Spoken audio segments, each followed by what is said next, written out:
is in the books, and our buddy Mitch Tischler, Beltway Football Podcast, was there with me. Mitchell, good to take in some practice with you. How you doing? I'm doing well. How are you?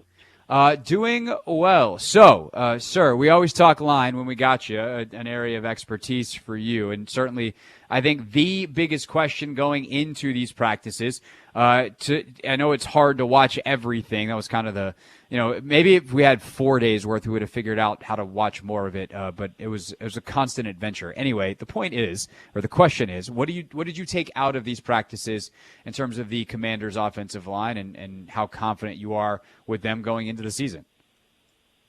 You know, Craig, I thought we did a pretty good job today of getting to high ground and being able to watch a little bit of both sides of the ball practicing. I think we definitely did better. I don't know if good, but I'll give us better.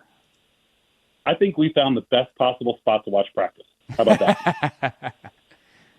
But yeah, I thought the O-line looked good. You know, for all the complaints that, and worries that we've had about them between the Browns game and, all off season, I thought for the past 2 days, they held their own against the Ravens defensive front, and maybe not just held their own, but kind of beat them a little bit.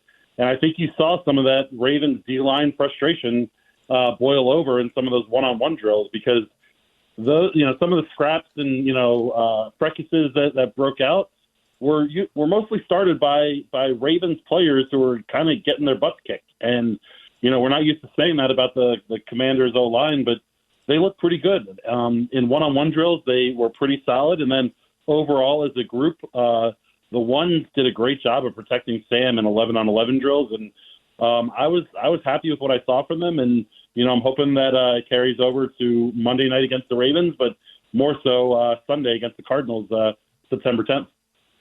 Yeah, the one area that I kind of have concerns about, like definitive concerns at this point, is how they handled pressure. Like, it's one thing in a practice setting to be like, that's a defensive advantage. Like, that's a drill where the defense has the advantage. It is a blitz period. Obviously it is going to be a difficult task for the offense, and you do not expect them to win every rep. But you also don't expect them to lose, perhaps with the consistency they did in some short bursts over the last couple of days. And we saw some issues with pressure in the preseason game against Cleveland. How confident are you that they can work those out before the regular season begins? Yeah, I agree with you. There was some pressure, but I think mostly yesterday when we're talking about the ones versus ones, the Ravens were showing a basic, four-man rush, and I thought the O-line held up well against that. Today they brought a little more pressure. They got a little more exotic, and I think kind of like the Browns game, I think about the one kind of floater that Sam Howell tried to throw out to Brian Robinson that got knocked down last Friday against the Browns. I think you're seeing Sam kind of take some of the blitzers and say, hey, that's my guy. I'm going to let my front five take care of the front four and any additional pressure that may come. And if there's a free rusher coming off the edge, that's on the quarterback. That's on Sam Howell, I think, is taking that onus to say, okay, I'm going to try and beat that guy. And I think that's what kind of makes these joint practices great, is that's an opportunity for him to kind of get a feel for, A, how quickly players are going to kind of close on him, B, how well he's going to be able to move in the pocket, and C, get rid of the ball quickly. And, yeah, there were times that wasn't successful, but there were also times that it was. And I think, they were able to get some real good work in and kind of figure out, between him and Nick Gates, some of those communication things that, you can work on when you're practicing against your own team. But ultimately, it's a little bit different to see how another team kind of reacts to you. But overall, I thought they did well with it, and he got pressured some today. And one of the plays that set off one of the little scrums was a free blitzer up the middle that kind of got a hand in Sam Howell's face mask, and then obviously the O-line starts to come to his defense, and everything kind of jumped off from there. But they didn't win every rep against the ones 11-on-11, but I thought as a whole they did a good job of holding their own and showed way better than we've seen in either training camp or in that first preseason game. Mitch Tischler, Beltway Football Podcast, with us here on the Hoffman Show. Was that the Gibson one that he was in the middle of?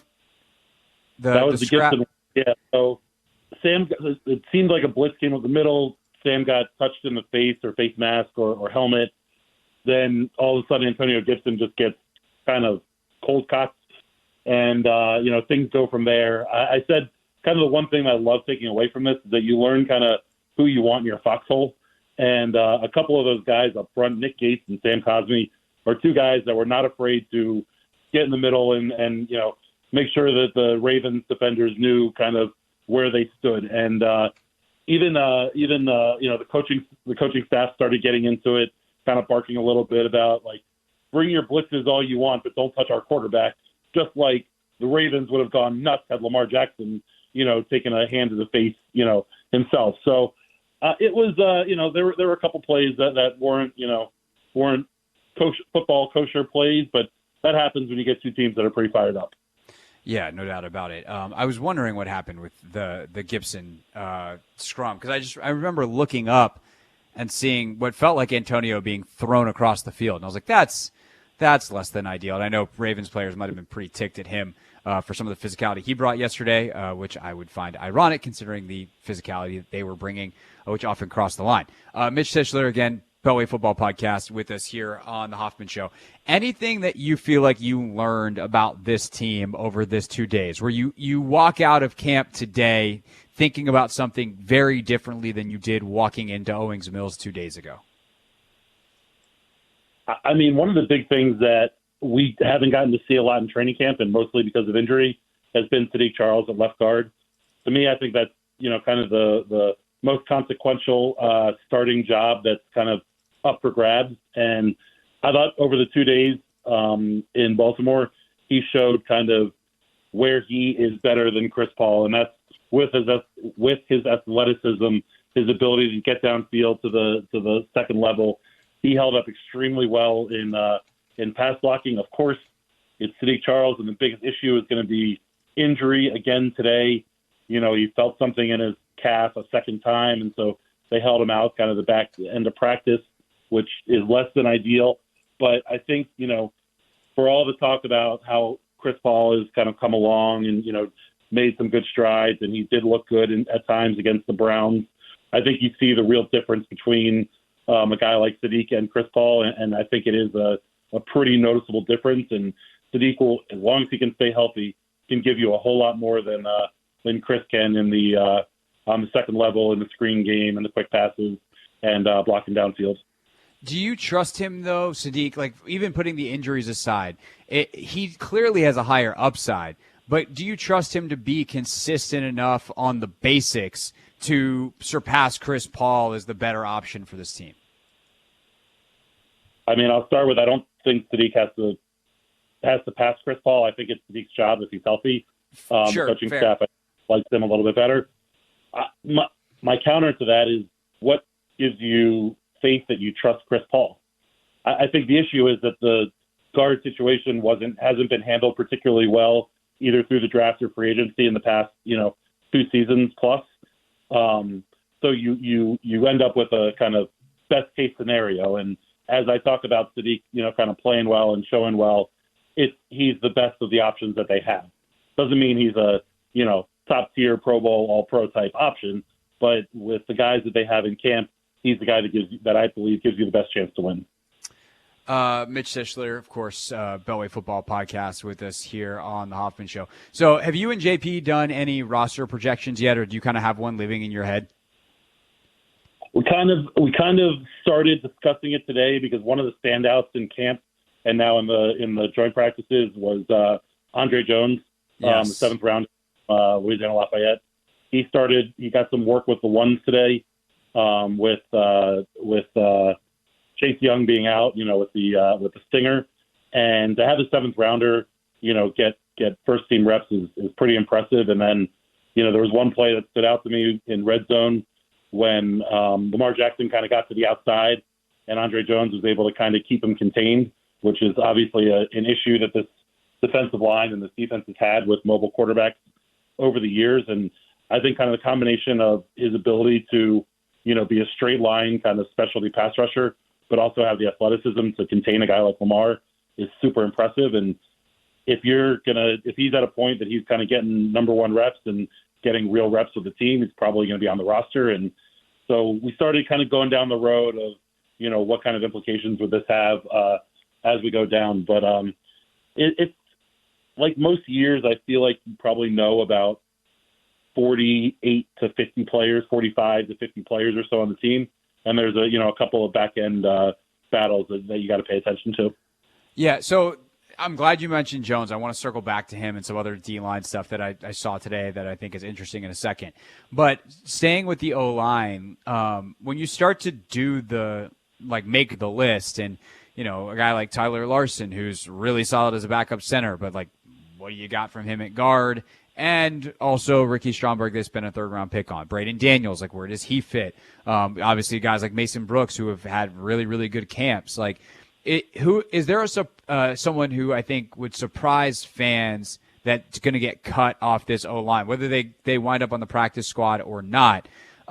Is there a guy that you, as you start to do the math, think that guy's going to be on the wrong side of a numbers game?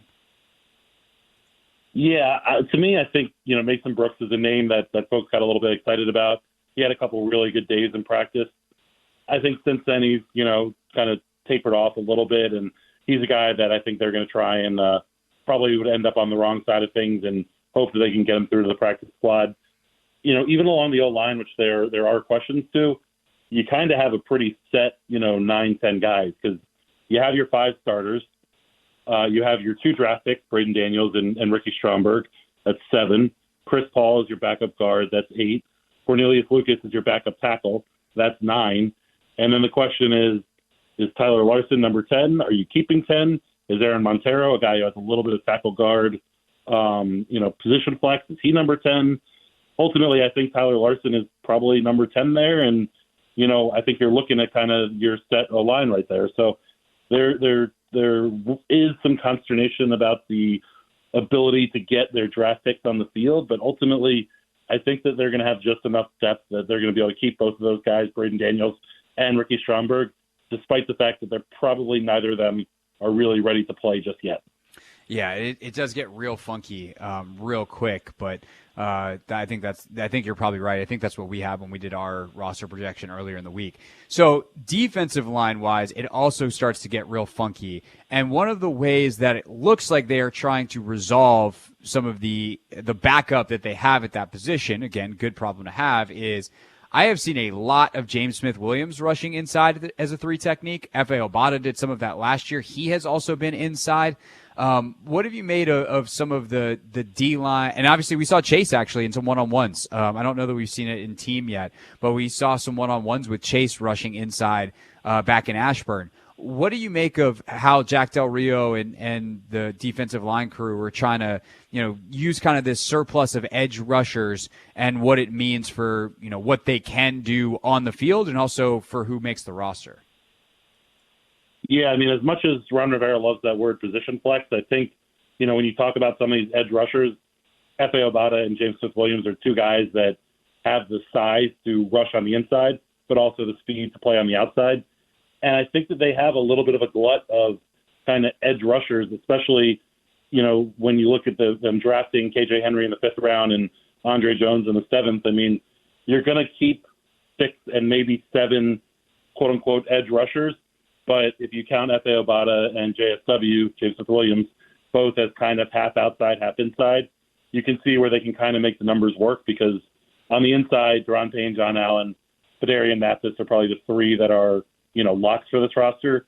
And then I think you start getting into the question of John Ridgeway. I think, do you need both Ridgeway and Fedarian Mathis? They're both kind of similar players. They don't play a whole lot of linebackers as a whole, so maybe they keep one less linebacker and one extra D lineman, knowing that they play that 5-man front often enough that they can then keep both Ridgeway and Fedarian Mathis. But ultimately, I think having too many good edge rushers is a pretty nice problem to have. Yeah, I would say that it's not even a problem at all outside of the tough calls you got to make on one particular day of the year on cutdown day. They might have a similar problem on the defensive backfield. Like they got a bunch of guys that For the defensive side, though, or the defensive backs, I should say, the position flex seems to be a more of a complicating issue than a helping issue. It's like, if Wild Goose is good inside, but he's not good outside, like, what does that mean? What do we do with Quan Martin? How do we count him? How do we account for him? Is there anybody that you think had a particularly good couple of days on the defensive backfield side of things that you think may have earned themselves a roster spot or solidified their spot moving into the back half of camp or back half of the preseason?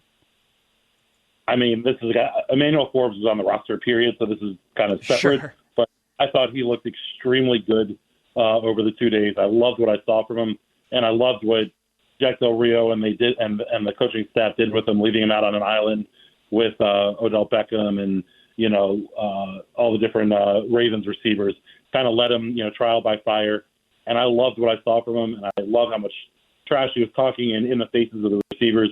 It was pretty fun to watch. I think I agree with you when you look at kind of the back end guys. There's some questions about where they go with it, but I think Quan Martin kind of might negate a guy like Rashad Wild Goose because they both are kind of the same type of player. I know they want Quan to play a little bit in that slot / Buffalo nickel type role, and obviously that's something that Jeremy Reeves can do as well. And Percy Butler's had a really, really good camp. So I don't know that there are a bunch of names that folks have gotten to know over the years because there have been so many injuries in the secondary, and they've gotten down to the Tariq Castro Fields and Rashad Wild Gooses of the world, and even beyond that, in previous years. That I think that that group is kind of set. You have Fuller, Cam Curl, Derek Forrest, Forbes, BSJ, Christian Holmes, Jeremy Reed, Percy Butler, Danny Johnson, Quan Martin. There's your 10 DBs. Whether you want to classify them as corners or safeties, that's on you. But I think that's kind of your 10 DBs. You have 10 D linemen, and then it's 3-4 linebackers that they keep. And I think that's kind of rounds out your defensive side of the ball. Yeah, no, I think we're on almost the exact I'd have to go double check my list, but it sounds like we're on pretty much the exact same page. All right, I don't want to end on a bummer, so I'm going to ask you something more fun, broad, and light after this. But is there anybody whose stock got hurt in these two practices? Anyone that walks away from Owings Mills going like, damn, that was a missed opportunity? I mean, I think kind of big picture, Curtis Hodges has been a guy in camp who's kind of totally underperformed and had a big opportunity, especially with the Logan Thomas injuries that are going on. There's not a lot of depth at tight end, and we knew that coming into the season. And then you pile on top of that the Logan Thomas injuries. Curtis Hodges hasn't shown a ton. He hasn't caught the ball particularly well. He hasn't blocked particularly well. He certainly hasn't flashed in my eyes. And I think you're starting to see, Alex Arma, who's I guess technically a fullback, but has been getting a lot of work with the tight ends, especially with the Logan injury, kind of step into that number 3/number 4 tight end role. And, I keep saying it, and I hate it so much when Ron talks about position flex, because I kind of love the idea of having a guy who's really good at the position that he's playing, as opposed to being partially good at one position and partially good at another. But Curtis Hodges is somebody who I think had a big opportunity here, and he's still got 2 more weeks of camp to make it happen, but he's got to make it happen quickly. No, I think that's a great call. And last but not least, Mitchell, you've seen a lot of practices from a lot of different coaches over the years. I don't know how many Baltimore practices you've covered in your day, but anything from the way Baltimore does things that you're like, oh, that was cool, interesting, good, bad, otherwise noteworthy? Prior to this year, prior to watching Eric Bieniemy run his practices, I would have been impressed with kind of the speed with which Harbaugh runs through their drills and their different sessions.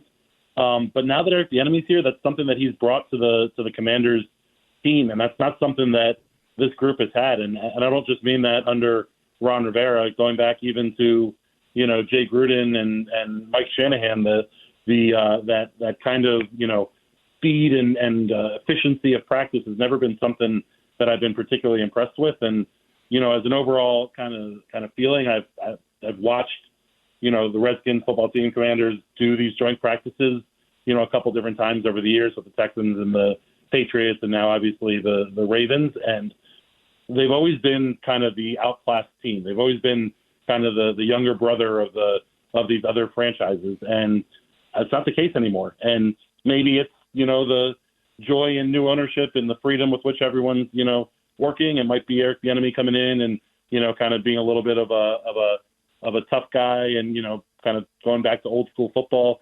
It might be Ron Rivera kind of allowing the coordinators to do their thing, but this is an NFL football team. It's an NFL football franchise, and we haven't always been able to say that over the years. And so it just kind of made that point, brought that point home watching these two days in Baltimore. Yeah, no, I agree. They stood up and actually, you talk about the tempo. There's a couple times I was like, man, I feel like Bieniemy's probably losing his mind right now, because there actually felt like there was more standing around in these practices than there was in the practices in Ashburn. But like you said, compared to what it's been in the past, like night and day difference. Mitch Tischler, Beltway Football Podcast. Check him out daily after practice. Mitch and JP Finley. Mitchell, good to see you earlier today. Thanks for coming on the show, and I'll see you. I'll probably be back out in Ashburn next week, so I'll see you then. Absolutely. Looking forward to it. Thanks for having me, bud.